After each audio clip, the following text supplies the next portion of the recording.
The other endless war we've been having in this country has been on climate, which has seen a battle over the future of energy. Well, today, three key stakeholders in this battle, the federal government, private enterprise, and the board which advises the government, all had a say in how the future should look.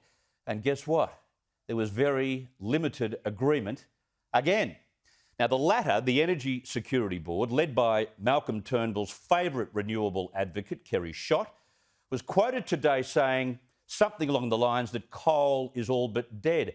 Unviable was the word she used. Now, tell that to China and India, which are building scores of new low-emission coal-fired power stations and prefer our cleaner coal. As I covered recently on that broadcast from inside a New South Wales coal mine, coal still provides 91% of our baseload power, and any transition away from coal for the sake of reducing CO2 emissions will take decades, not years, decades. But the board is proposing reforms to the market which include a more substantial reliability obligation on retailers. Now, you could construe that, as I do, as pushing coal and even gas aside to head faster down a cheaper but less reliable renewable path. We've got to keep the lights on. Now, the government today was standing by coal and gas supplies and announced that coal-fired power stations will be paid for their generation capacity to keep them operating. The minister wants that reward system in place to avoid blackouts along the East Coast.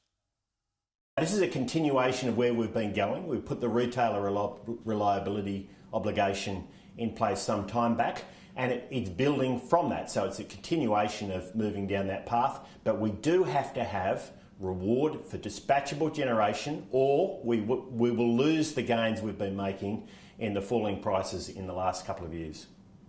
So we've got the Energy Security Board claiming that coal distributors will go broke, but we've got a rewards process in place which will keep coal stations in the market for a little longer. Meanwhile, the new Greenies, Corporate Australia, it keeps demanding higher emissions targets. It's all in the promise, you see. It makes them look like wonderful corporate citizens if they just promise and get behind that promise. But Angus Taylor explained to Sky News today, we've got to move away from choosing our morally favourite power source.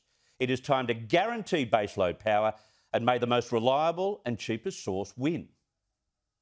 At the end of the day, some will like to pick this apart and make it all about one fuel versus another, a battle between different fuel sources, Tom. That's how some like to characterise all issues in the energy sector. You know what?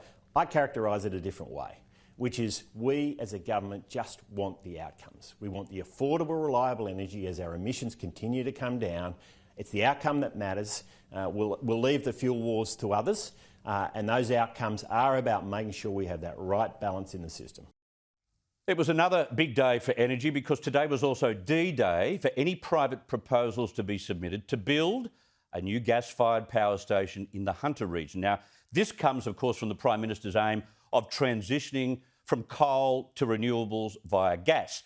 He's promised that if the private sector doesn't stand up, the government will build one. Now, today the Minister wasn't giving too much away, including even refusing to say whether he has a proposal for the private sector or not.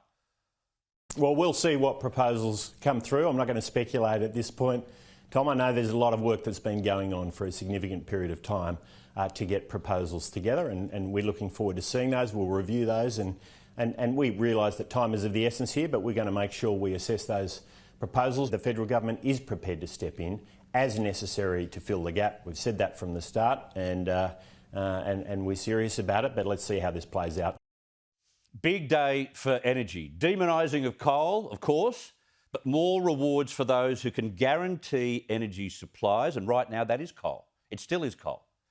We now wait to see what direction the government will take on gas. If there is a company willing to build a gas-fired power station and a proposal is sitting on the minister's desk as I speak, well, you can bet the government will do all it can to make it happen because it knows that governments are notoriously bad at managing utilities.